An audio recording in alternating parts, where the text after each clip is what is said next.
भगत सिंह 1931 मैं नास्तिक क्यों हूं? यह लेख भगत सिंह ने जेल में रहते हुए लिखा था और यह 27 सितंबर 1931 को लाहौर के अखबार द पीपल में प्रकाशित हुआ। इस लेख में भगत सिंह ने ईश्वर की उपस्थिति पर अनेक तर्कपूर्ण सवाल खड़े किए हैं और इस संसार के निर्माण, मनुष्य के जन्म, मनुष्य के मन में ईश्वर की कल्पना के साथ साथ संसार में मनुष्य की दीनता, उसके शोषण, दुनिया में व्याप्त अराजकता और वर्गभेद की स्थितियों का भी विश्लेषण किया है। यह भगत सिंह के लेखन के सबसे चर्चित हिस्सों में रहा है। स्वतंत्रता सेनानी बाबा रणधीर सिंह 1930 से 31 के बीच लाहौर के सेंट्रल जेल में कैद थे। वे एक धार्मिक व्यक्ति थे जिन्हें यह जानकर बहुत कष्ट हुआ कि भगत सिंह का ईश्वर पर विश्वास नहीं है। वे किसी तरह भगत सिंह की कालकोठरी में पहुंचने में सफल हुए और उन्हें ईश्वर के अस्तित्व पर यकीन दिलाने की कोशिश की।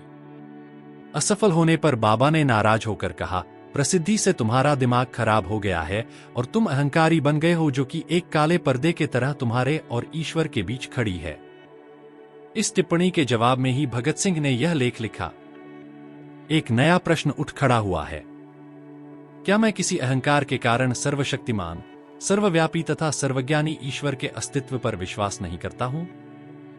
मेरे कुछ दोस्त शायद ऐसा कहकर मैं उन पर बहुत अधिकार नहीं जमा रहा हूं, मेरे साथ अपने थोड़े से संपर्क में इस निष्कर्ष पर पहुंचने के लिए उत्सुक हैं कि मैं ईश्वर के अस्तित्व को नकार कर कुछ जरूरत से ज्यादा आगे जा रहा हूं और मेरे घमंड ने कुछ हद तक मुझे इस अविश्वास के लिए उकसाया है।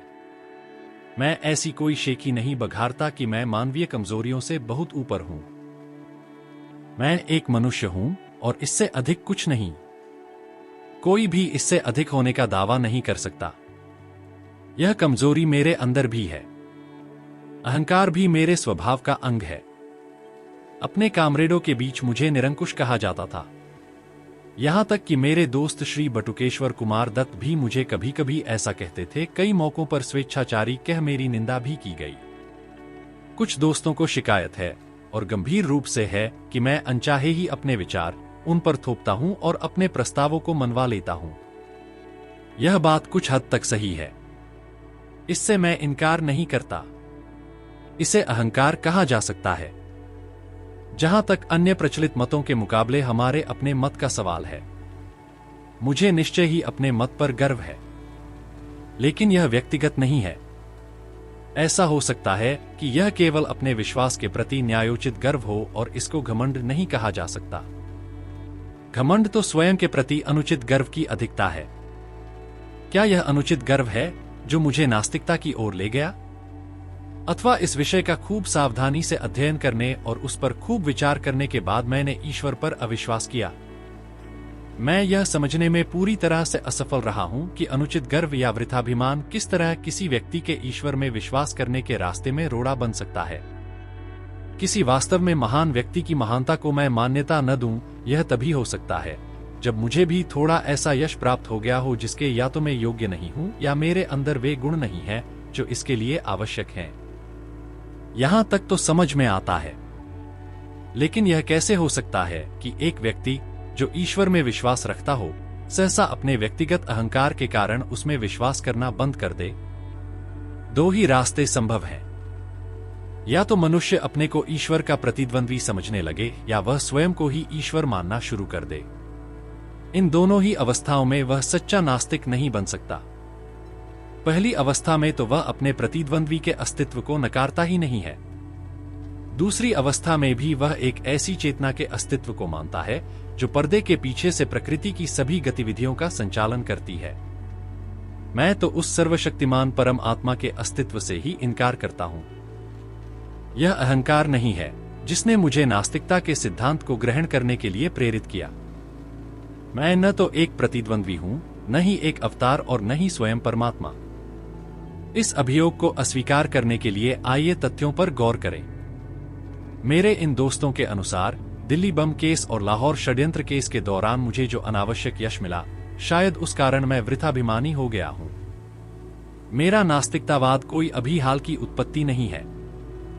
मैंने तो ईश्वर पर विश्वास करना तब छोड़ दिया था जब मैं एक अप्रसिद्ध नौजवान था। कम से कम एक कॉलेज का विद्यार्थी तो ऐसे किसी अनुचित अहंकार को नहीं पाल पोस सकता जो उसे नास्तिकता की ओर ले जाए। यद्यपि मैं कुछ अध्यापकों का चहेता था तथा कुछ अन्य को मैं अच्छा नहीं लगता था, पर मैं कभी भी बहुत मेहनती अथवा पढ़ाकू विद्यार्थी नहीं रहा। अहंकार जैसी भावना में फंसने का कोई मौका ही न मिल सका। मैं तो एक बहुत लज्जालु स्वभाव का लड़का था, जिसकी भविष्य के बारे में कुछ निराशावादी प्रकृति थी। मेरे बाबा, जिनके प्रभाव में मैं बड़ा हुआ, एक रूढ़िवादी आर्य समाजी हैं। एक आर्य समाजी और कुछ भी हो, नास्तिक नहीं होता। अपनी प्राथमिक शिक्षा पूरी करने के बाद NAD 0A0V0 स्कूल लाहौर में प्रवेश लिया और पूरे 1 साल उसके छात्रावास में रहा। वहां सुबह और शाम की प्रार्थना के अतिरिक्त मैं घंटों गायत्री मंत्र जपा करता था। उन दिनों में पूरा भक्त था। बाद में मैंने अपने पिता के साथ रहना शुरू किया। जहां तक धार्मिक रूढ़िवादिता का प्रश्न है, वह एक उदारवादी व्यक्ति हैं। उन्हीं की शिक्षा से मुझे स्वतंत्रता के ध्येय के लिए अपने जीवन को समर्पित करने की प्रेरणा मिली। किंतु वे नास्तिक नहीं हैं। उनका ईश्वर में दृढ़ विश्वास है। वे मुझे प्रतिदिन पूजा प्रार्थना के लिए प्रोत्साहित करते रहते थे। इस प्रकार से मेरा पालन पोषण हुआ। असहयोग आंदोलन के दिनों में राष्ट्रीय कॉलेज में प्रवेश लिया।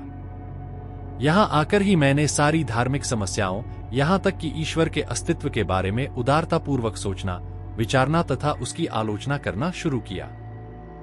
पर अभी भी मैं पक्का आस्तिक था। उस समय तक मैं अपने लंबे बाल रखता था। यद्यपि मुझे कभी भी सिख या अन्य धर्मों की पौराणिकता और सिद्धांतों में विश्वास न हो सका था, किंतु मेरी ईश्वर के अस्तित्व में दृढ़ निष्ठा थी। बाद में मैं क्रांतिकारी पार्टी से जुड़ा। वहां जिस पहले नेता से मेरा संपर्क हुआ, वे तो पक्का विश्वास न होते हुए भी ईश्वर के अस्तित्व को नकारने का साहस ही नहीं कर सकते थे। ईश्वर के बारे में मेरे हठ पूर्वक पूछते रहने पर वे कहते, जब इच्छा हो तब पूजा कर लिया करो। यह नास्तिकता है जिसमें साहस का अभाव है। दूसरे नेता जिनके मैं संपर्क में आया, पक्के श्रद्धालु आदरणीय कॉमरेड शचीन्द्र नाथ सान्याल आजकल काकोरी षड्यंत्र केस के सिलसिले में आजीवन कारावास भोग रहे हैं। उनकी पुस्तक बंदी जीवन ईश्वर की महिमा का जोर शोर से गान है। उन्होंने उसमें ईश्वर के ऊपर प्रशंसा के पुष्प रहस्यात्मक वेदांत के कारण बरसाए हैं। 28 जनवरी 1925 को पूरे भारत में जो दी रिवोल्यूशनरी क्रांतिकारी पर्चा बांटा गया था, वह उन्हीं के बौद्धिक श्रम का परिणाम है। उसमें सर्वशक्तिमान और उसकी लीला एवं कार्यों की प्रशंसा की गई है। मेरा ईश्वर के प्रति अविश्वास का भाव क्रांतिकारी दल में भी प्रस्फुटित नहीं हुआ था। काकोरी के सभी 4 शहीदों ने अपने अंतिम दिन भजन प्रार्थना में गुजारे थे। राम प्रसाद बिस्मिल एक रूढ़िवादी आर्य समाजी थे। समाजवाद तथा साम्यवाद में अपने वृहद अध्ययन के बावजूद राजेन लाहड़ी उपनिषद एवं गीता के श्लोकों के उच्चारण की अपनी अभिलाषा को दबा न सके। मैंने उन सब में सिर्फ एक ही व्यक्ति को देखा जो कभी प्रार्थना नहीं करता था और कहता था, दर्शन शास्त्र मनुष्य की दुर्बलता अथवा ज्ञान के सीमित होने के कारण उत्पन्न होता है। वह भी आजीवन निर्वासन की सजा भोग रहा है, परंतु उसने भी ईश्वर के अस्तित्व को नकारने की कभी हिम्मत नहीं की। इस समय तक मैं केवल एक रोमांटिक आदर्शवादी क्रांतिकारी था। अब तक हम दूसरों का अनुसरण करते थे। अब अपने कंधों पर जिम्मेदारी उठाने का समय आया था। यह मेरे क्रांतिकारी जीवन का एक निर्णायक बिंदु था। अध्ययन की पुकार मेरे मन के गलियारों में गूंज रही थी। विरोधियों द्वारा रखे गए तर्कों का सामना करने योग्य बनने के लिए अध्ययन करो।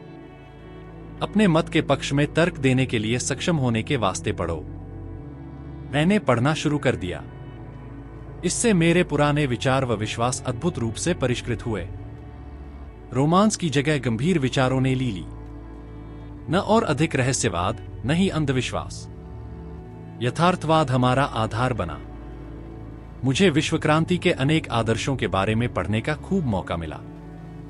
मैंने अराजकतावादी नेता बाकुनिन को पढ़ा, कुछ साम्यवाद के पिता मार्क्स को, किंतु अधिक लेनिन, त्रोत्स्की व अन्य लोगों को पढ़ा जो अपने देश में सफलतापूर्वक क्रांति लाए थे।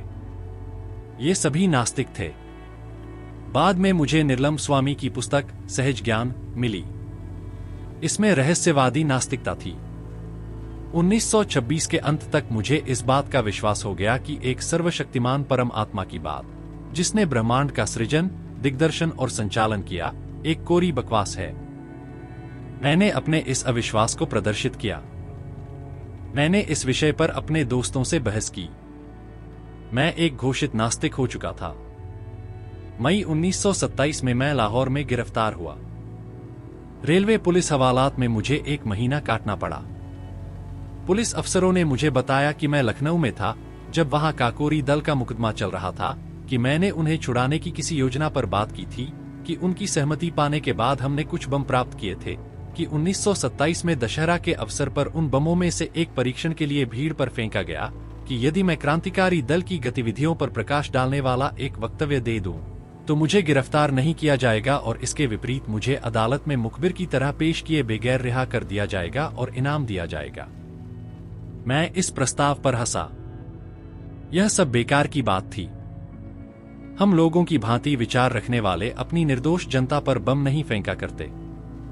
एक दिन सुबह C0I0D0 के वरिष्ठ अधीक्षक श्री न्यूमन ने कहा कि यदि मैंने वैसा वक्तव्य नहीं दिया तो मुझ पर काकोरी केस से संबंधित विद्रोह छेड़ने के षड्यंत्र तथा दशहरा उपद्रव में क्रूर हत्याओं के लिए मुकदमा चलाने पर बाध्य होंगे और कि उनके पास मुझे सजा दिलाने व फांसी पर लटकवाने के लिए उचित प्रमाण है। उसी दिन से कुछ पुलिस अफसरों ने मुझे नियम से दोनों समय ईश्वर की स्तुति करने के लिए फुसलाना शुरू किया। पर अब मैं एक नास्तिक था। मैं स्वयं के लिए यह बात तय करना चाहता था कि क्या शांति और आनंद के दिनों में ही मैं नास्तिक होने का दंभ भरता हूं, या ऐसे कठिन समय में भी मैं उन सिद्धांतों पर अडिग रह सकता हूं। बहुत सोचने के बाद मैंने निश्चय किया कि किसी भी तरह ईश्वर पर विश्वास तथा प्रार्थना मैं नहीं कर सकता। नहीं, मैंने एक क्षण के लिए भी नहीं की। यही असली परीक्षण था और मैं सफल रहा। अब मैं एक पक्का अविश्वासी था और तब से लगातार हूं। इस परीक्षण पर खरा उतरना आसान काम न था। विश्वास कष्टों को हल्का कर देता है, यहां तक कि उन्हें सुखकर बना सकता है। ईश्वर में मनुष्य को अत्यधिक सांत्वना देने वाला एक आधार मिल सकता है। उसके बिना मनुष्य को अपने ऊपर निर्भर करना पड़ता है। तूफान और झंझावात के बीच अपने पांवों पर खड़ा रहना कोई बच्चों का खेल नहीं है। परीक्षा की इन घड़ियों में अहंकार यदि है तो भाप बनकर उड़ जाता है और मनुष्य अपने विश्वास को ठुकराने का साहस नहीं कर पाता। यदि ऐसा करता है तो इससे यह निष्कर्ष निकलता है कि उसके पास सिर्फ अहंकार नहीं वरन कोई अन्य शक्ति है। आज बिल्कुल वैसी ही स्थिति है। निर्णय का पूरा पता है। एक सप्ताह के अंदर ही यह घोषित हो जाएगा कि मैं अपना जीवन एक ध्येय पर न्योछावर करने जा रहा हूं। इस विचार के अतिरिक्त और क्या सांत्वना हो सकती है? ईश्वर में विश्वास रखने वाला हिंदू पुनर्जन्म पर राजा होने की आशा कर सकता है। एक मुसलमान या ईसाई स्वर्ग में व्याप्त समृद्धि के आनंद की तथा अपने कष्टों और बलिदान के लिए पुरस्कार की कल्पना कर सकता है। किंतु मैं क्या आशा करूं? मैं जानता हूं कि जिस क्षण रस्सी का फंदा मेरी गर्दन पर लगेगा और मेरे पैरों के नीचे से तख्ता हटेगा, वह पूर्ण विराम होगा, वह अंतिम क्षण होगा। मैं या मेरी आत्मा सब वहीं समाप्त हो जाएगी। आगे कुछ न रहेगा। एक छोटी सी जूझती हुई जिंदगी जिसकी कोई ऐसी गौरवशाली परिणति नहीं है, अपने में स्वयं एक पुरस्कार होगी यदि मुझमें इस दृष्टि से देखने का साहस हो। बिना किसी स्वार्थ के यहाँ या यहाँ के बाद पुरस्कार की इच्छा के बिना मैंने अनासक्त भाव से अपने जीवन को स्वतंत्रता के ध्येय पर समर्पित कर दिया है, क्योंकि मैं और कुछ कर ही नहीं सकता था।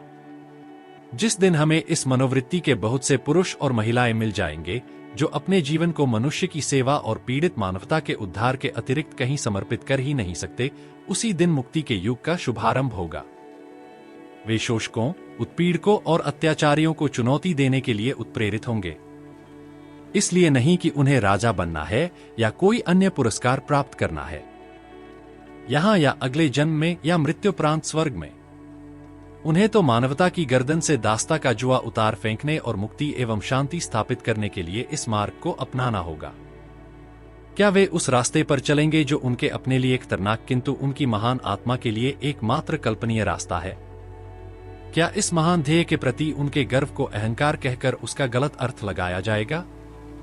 कौन इस प्रकार के घृणित विशेषण बोलने का साहस करेगा? या तो वह मूर्ख है या धूर्त।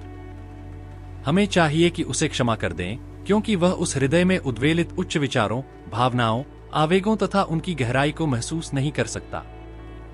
उसका हृदय मांस के एक टुकड़े की तरह मृत है।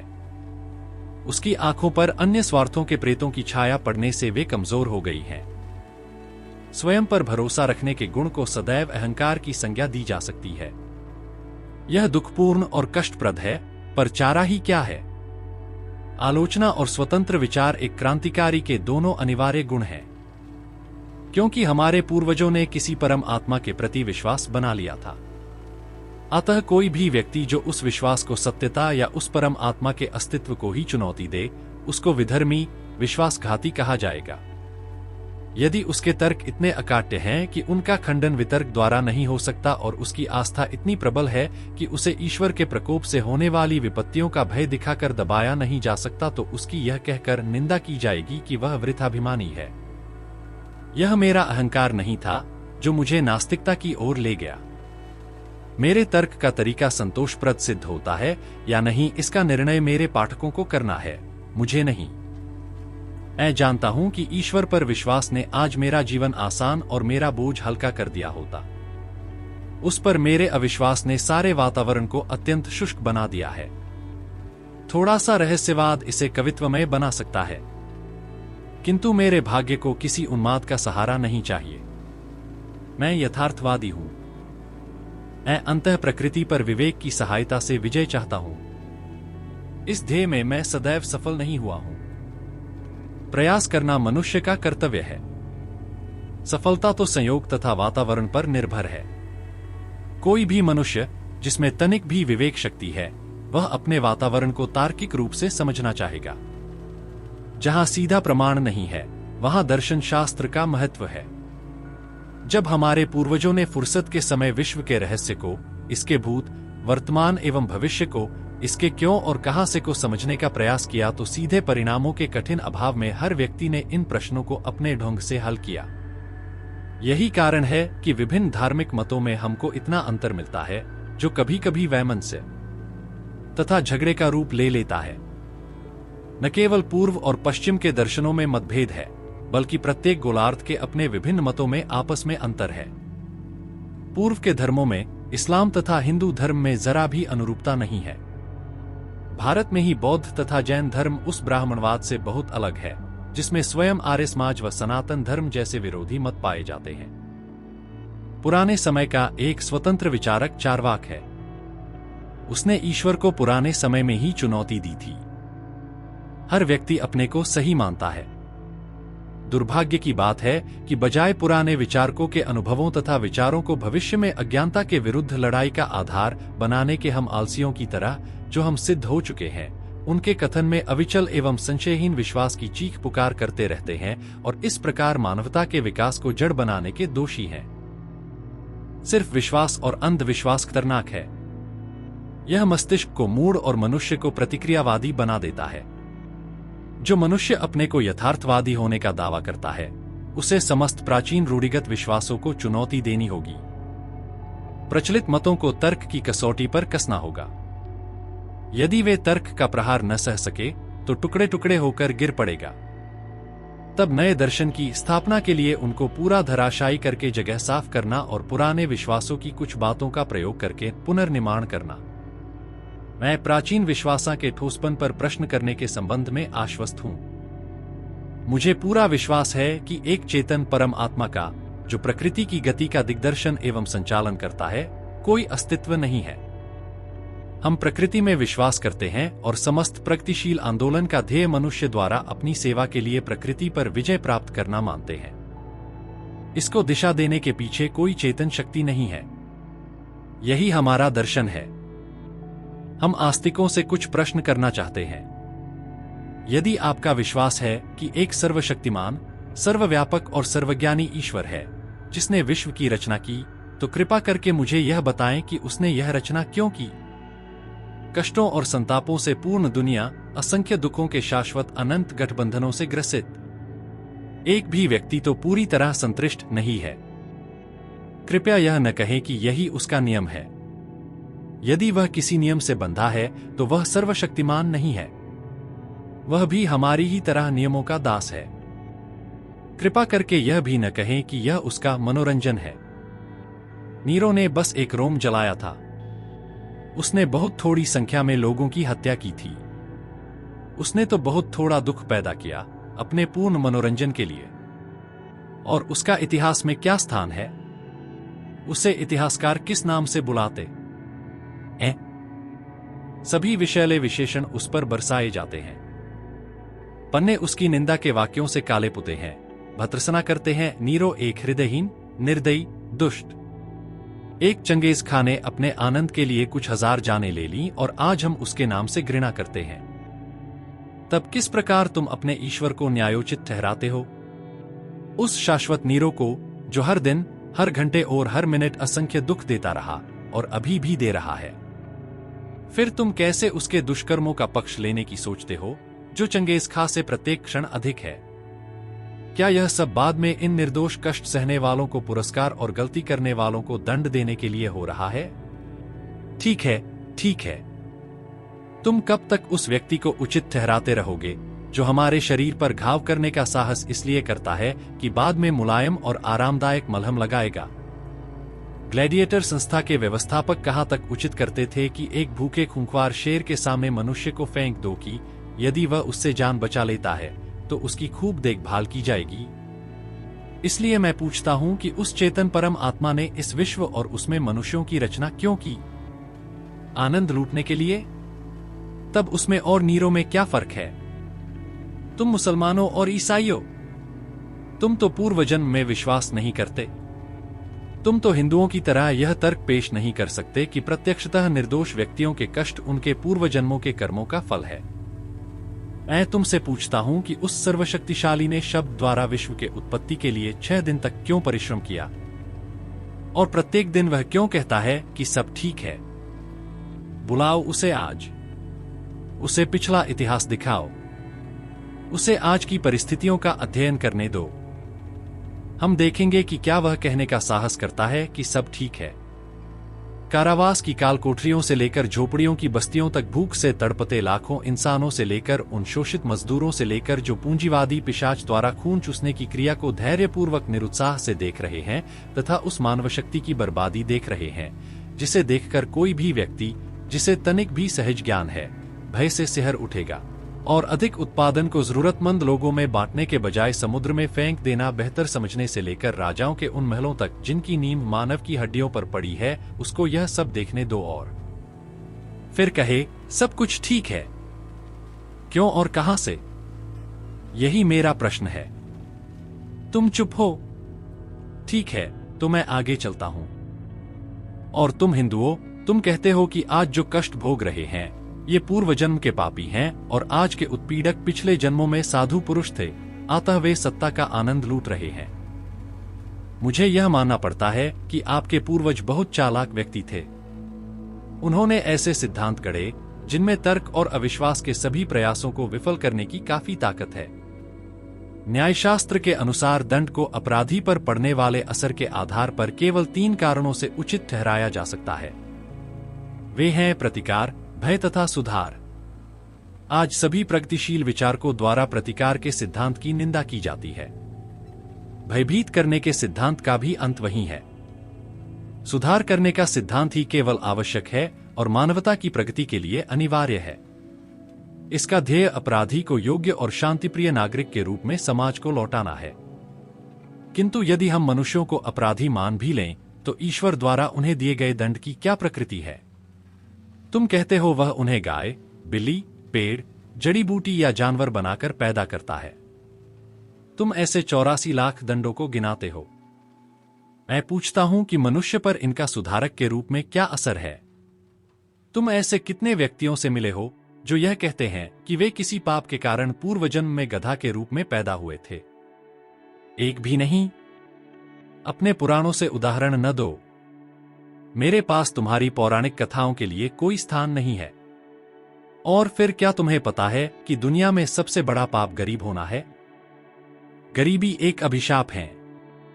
यह एक दंड है। मैं पूछता हूं कि दंड प्रक्रिया की कहां तक प्रशंसा करें जो अनिवार्यतः मनुष्य को और अधिक अपराध करने को बाध्य करे। क्या तुम्हारे ईश्वर ने यह नहीं सोचा था या उसको भी ये सारी बातें मानवता द्वारा अकथनीय कष्टों के झेलने की कीमत पर अनुभव से सीखनी थीं? तुम क्या सोचते हो, किसी गरीब या अनपढ़ परिवार जैसे एक चमार या मेहतर के यहाँ पैदा होने पर इंसान का क्या भाग्य होगा। चूंकि वह गरीब है, इसलिए पढ़ाई नहीं कर सकता। वह अपने साथियों से तिरस्कृत एवं परित्यक्त रहता है, जो ऊंची जाति में पैदा होने के कारण अपने को ऊंचा समझते हैं। उसका अज्ञान, उसकी गरीबी तथा उससे किया गया व्यवहार उसके हृदय को समाज के प्रति निष्ठुर बना देते हैं। यदि वह कोई पाप करता है तो उसका फल कौन भोगेगा? ईश्वर, वह स्वयं या समाज के मनीषी? और उन लोगों के दंड के बारे में क्या होगा जिन्हें दंभी ब्राह्मणों ने जानबूझकर अज्ञानी बनाए रखा तथा जिनको तुम्हारी ज्ञान की पवित्र पुस्तकों, वेदों के कुछ वाक्य सुन लेने के कारण कान में पिघले शीशे की धारा सहन करने की सजा भुगतनी पड़ती थी? यदि वे कोई अपराध करते हैं तो उसके लिए कौन जिम्मेदार होगा और उनका प्रहार कौन सहेगा? मेरे प्रिय दोस्तों, ये सिद्धांत विशेषाधिकार युक्त लोगों के आविष्कार हैं। ये अपनी हथियाई हुई शक्ति, पूंजी तथा उच्चता को इन सिद्धांतों के आधार पर सही ठहराते हैं। अपटान सिंक्लेयर ने लिखा था कि मनुष्य को बस अमरत्व में विश्वास दिला दो और उसके बाद उसकी सारी संपत्ति लूट लो। वह बगैर बड़बड़ाए इस कार्य में तुम्हारी सहायता करेगा। धर्म के उपदेशकों तथा सत्ता के स्वामियों के गठबंधन से ही जेल, फांसी, कोड़े और ये सिद्धांत उपजते हैं। मैं पूछता हूं, तुम्हारा सर्वशक्तिशाली ईश्वर हर व्यक्ति को क्यों नहीं उस समय रोकता है जब वह कोई पाप या अपराध कर रहा होता है? यह तो वह बहुत आसानी से कर सकता है। उसने क्यों नहीं लड़ाकू राजाओं की लड़ने की उग्रता को समाप्त किया और इस प्रकार विश्वयुद्ध द्वारा मानवता पर पड़ने वाली विपत्तियों से उसे बचाया? उसने अंग्रेजों के मस्तिष्क में भारत को मुक्त कर देने की भावना क्यों नहीं पैदा की? वह क्यों नहीं पूंजीपतियों के हृदय में यह परोपकारी उत्साह भर देता कि वे उत्पादन के साधनों पर अपना व्यक्तिगत संपत्ति का अधिकार त्याग दें और इस प्रकार केवल संपूर्ण श्रमिक समुदाय वरन समस्त मानव समाज को पूंजीवादी बेड़ियों से मुक्त करें? आप समाजवाद की व्यावहारिकता पर तर्क करना चाहते हैं। मैं इसे आपके सर्वशक्तिमान पर छोड़ देता हूं कि वह लागू करे। जहां तक सामान्य भलाई की बात है, लोग समाजवाद के गुणों को मानते हैं। वे इसके व्यावहारिक न होने का बहाना लेकर इसका विरोध करते हैं। परमात्मा को आने दो और वह चीज को सही तरीके से कर दे। अंग्रेजों की हुकूमत यहां इसलिए नहीं है कि ईश्वर चाहता है, बल्कि इसलिए कि उनके पास ताकत है और हम में उनका विरोध करने की हिम्मत नहीं। वे हमको अपने प्रभुत्व में ईश्वर की मदद से नहीं रखे हैं, बल्कि बंदूकों, राइफलों, बम और गोलियों, पुलिस और सेना के सहारे। यह हमारी उदासीनता है कि वे समाज के विरुद्ध सबसे निंदनीय अपराध, एक राष्ट्र का दूसरे राष्ट्र द्वारा अत्याचार पूर्ण शोषण सफलतापूर्वक कर रहे हैं। कहाँ है ईश्वर? क्या वह मनुष्य जाति के इन कष्टों का मजा ले रहा है? एक नीरो, एक चंगेज, उसका नाश हो। क्या तुम मुझसे पूछते हो कि मैं इस विश्व की उत्पत्ति तथा मानव की उत्पत्ति की व्याख्या कैसे करता हूं? ठीक है, मैं तुम्हें बताता हूं। चार्ल्स डार्विन ने इस विषय पर कुछ प्रकाश डालने की कोशिश की है। उसे पढ़ो। यह एक प्रकृति की घटना है। विभिन्न पदार्थों के निहारिका के आकार में आकस्मिक मिश्रण से पृथ्वी बनी। कब? इतिहास देखो। इसी प्रकार की घटना से जंतु पैदा हुए और एक लंबे दौर में मानव। डार्विन की जीव की उत्पत्ति पढ़ो और तदुपरांत सारा विकास मनुष्य द्वारा प्रकृति के लगातार विरोध और उस पर विजय प्राप्त करने की चेष्टा से हुआ। यह इस घटना की संभवतः सबसे सूक्ष्म व्याख्या है। तुम्हारा दूसरा तर्क यह हो सकता है कि क्यों एक बच्चा अंधा या लंगड़ा पैदा होता है? क्या यह उसके पूर्व जन्म में किए गए कार्यों का फल नहीं है? जीव विज्ञान वेत्ताओं ने इस समस्या का वैज्ञानिक समाधान निकाल लिया है। अवश्य ही तुम एक और बचकाना प्रश्न पूछ सकते हो। यदि ईश्वर नहीं है तो लोग उसमें विश्वास क्यों करने लगे? मेरा उत्तर सूक्ष्म तथा स्पष्ट है। जिस प्रकार वे प्रेतों तथा दुष्ट आत्माओं में विश्वास करने लगे। अंतर केवल इतना है कि ईश्वर में विश्वास विश्वव्यापी है और दर्शन अत्यंत विकसित। इसकी उत्पत्ति का श्रेय उन शोषकों की प्रतिभा को है जो परमात्मा के अस्तित्व का उपदेश देकर लोगों को अपने प्रभुत्व में रखना चाहते थे तथा उनसे अपनी विशिष्ट स्थिति का अधिकार एवं अनुमोदन चाहते थे। सभी धर्म, संप्रदाय, पंथ और ऐसी अन्य संस्थाएं अंत में निर्दयी और शोषक संस्थाओं, व्यक्तियों तथा वर्गों की समर्थक हो जाती हैं। राजा के विरुद्ध हर विद्रोह हर धर्म में सदैव ही पाप रहा है। मनुष्य की सीमाओं को पहचानने पर, उसकी दुर्बलता व दोष को समझने के बाद परीक्षा की घड़ियों में मनुष्य को बहादुरी से सामना करने के लिए उत्साहित करने, सभी खतरों को पुरुषत्व के साथ झेलने तथा संपन्नता एवं ऐश्वर्य में उसके विस्फोट को बांधने के लिए ईश्वर के काल्पनिक अस्तित्व की रचना हुई। अपने व्यक्तिगत नियमों तथा अभिभावकीय उदारता से पूर्ण ईश्वर की बढ़ाचढ़ा कर कल्पना एवं चित्रण किया गया। जब उसकी उग्रता तथा व्यक्तिगत नियमों की चर्चा होती है, तो उसका उपयोग एक भय दिखाने वाले के रूप में किया जाता है, ताकि कोई मनुष्य समाज के लिए खतरा न बन जाए। जब उसके अभिभावक गुणों की व्याख्या होती है, तो उसका उपयोग एक पिता, माता, भाई, बहन, दोस्त तथा सहायक की तरह किया जाता है। जब मनुष्य अपने सभी दोस्तों द्वारा विश्वासघात तथा त्याग देने से अत्यंत क्लेश में हो, तब उसे इस विचार से सांत्वना मिल सकती है कि एक सदा सच्चा दोस्त उसकी सहायता करने को है, उसको सहारा देगा तथा वह सर्वशक्तिमान है और कुछ भी कर सकता है। वास्तव में आदिम काल में यह समाज के लिए उपयोगी था। पीड़ा में पड़े मनुष्य के लिए ईश्वर की कल्पना उपयोगी होती है। समाज को इस विश्वास के विरुद्ध लड़ना होगा। मनुष्य जब अपने पैरों पर खड़ा होने का प्रयास करता है तथा यथार्थवादी बन जाता है, तब उसे श्रद्धा को एक ओर फेंक देना चाहिए और उन सभी कष्टों, परेशानियों का पुरुषत्व के साथ सामना करना चाहिए जिनमें परिस्थितियां उसे पटक सकती हैं। यही आज मेरी स्थिति है। यह मेरा अहंकार नहीं है, मेरे दोस्त। यह मेरे सोचने का तरीका है जिसने मुझे नास्तिक बनाया है। ईश्वर में विश्वास और रोज बरोज की प्रार्थना को मैं मनुष्य के लिए सबसे स्वार्थी और गिरा हुआ काम मानता हूं। मैंने उन नास्तिकों के बारे में और रोज बरोज की प्रार्थना को मैं मनुष्य के लिए सबसे स्वार्थी और गिरा हुआ काम मानता हूं। मैंने उन नास्तिकों के बारे में पढ़ा है जिन्होंने सभी विपदाओं का बहादुरी से सामना किया। अतः मैं भी एक पुरुष की भांति फांसी के फंदे की अंतिम घड़ी तक सिर ऊंचा किए खड़ा रहना चाहता हूं। हमें देखना है कि मैं कैसे निभा पाता हूं। मेरे एक दोस्त ने मुझे प्रार्थना करने को कहा। जब मैंने उसे नास्तिक होने की बात बताई तो उसने कहा, अपने अंतिम दिनों में तुम विश्वास करने लगोगे। मैंने कहा, नहीं प्यारे दोस्त, ऐसा नहीं होगा। मैं इसे अपने लिए अपमानजनक तथा भ्रष्ट होने की बात समझाता हूं। स्वार्थी कारणों से मैं प्रार्थना नहीं करूंगा। पाठकों और दोस्तों, क्या यह अहंकार है? अगर है तो मैं स्वीकार करता हूं। अंत तक देखने के लिए धन्यवाद। इस तरह के वीडियो को बनाने में बहुत टाइम लगता है और बहुत रिसर्च भी करना पड़ता है, तो कृपया करके वीडियो को लाइक करें और चैनल को सब्सक्राइब करें और अपने दोस्तों रिश्तेदारों के साथ भी साझा करें और एक प्यारा सा कमेंट जरूर करें कैसा लगा वीडियो।